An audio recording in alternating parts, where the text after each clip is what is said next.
ينفع اطلب من حضرتك طلب؟ طبعا ينفع، اتفضلي يا ريناد. انا عارفة ان ده وقت النوم، بس ينفع حضرتك تحكيلي حدوتة زي المرة اللي فاتت قبل ما انام؟ طبعا ينفع يا ريناد، ولكن عايزك تركزي معايا في حدوته النهارده، عشان في الاخر هسالك اتعلمت ايه منها. وانتم كمان يا اصحابي ركزوا معانا واكتبوا لنا في التعليقات اتعلمتوا ايه من حدوته النهارده.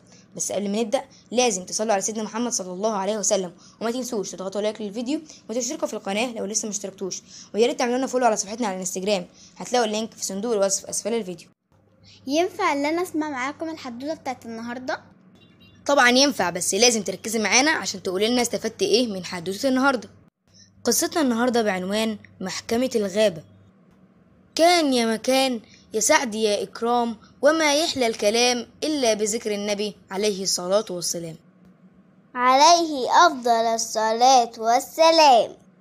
الأرنب جرى ونط هنا وهناك بين أشجار الغابة بيدور على الأكل، فشاف تفاحة وحيدة موجودة على راس شجرة التفاح. التفاحة عالية والأرنب مش عارف يوصل لها. فجأة الأرنب سمع صوت غراب على شجرة قريبة. الأرنب نادى بصوت عالي على الغراب وقال له: يا غراب، اقطف لي التفاحة دي. طار الغراب لشجرة التفاح وفضل ينقر التفاحة، ولكن ما مسكهاش بمنقاره فوقعت على الأرض.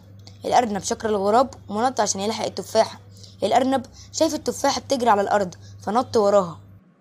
التفاحة فضلت تجري وتتدحرج على الأرض والأرنب بيجري وراها لحد لما التفاحة وقعت على ظهر أنفد فتعلقت بأشواكه. نده الأرنب بصوت عالي وقال: يا أنفد أقف، هات تفاحتي. وقف الأنفد وقال: لأ، دي تفاحتي أنا، هي وقعت وأنا مسكتها. نزل الغراب وقال: دي تفاحتي أنا وأنا اللي قطفتها لنفسي. كل واحد منهم فضل ماسك التفاحة كأنها بتاعته هو لوحده، وبدأ يشتد بينهم العراك، واستعمل كل واحد منهم سلاحه في الدفاع عن نفسه.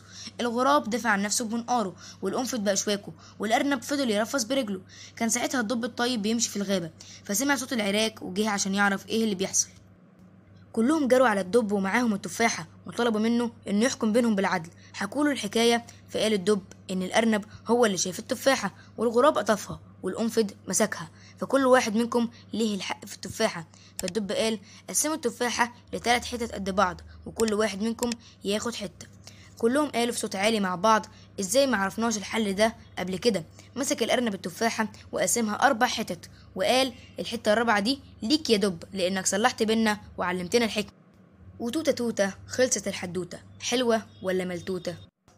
طبعا حلوة، جميلة جدا وتعلمت منها حاجات كتير. طب يا ترى اتعلمتم ايه من حدوتة النهاردة؟ انا اتعلمت من حدوتة النهاردة ان انا احل المشاكل بالحكمة مش بالعراك والخناق. طب وانت يا ريناد اتعلمت ايه بقى من حدوتة النهاردة؟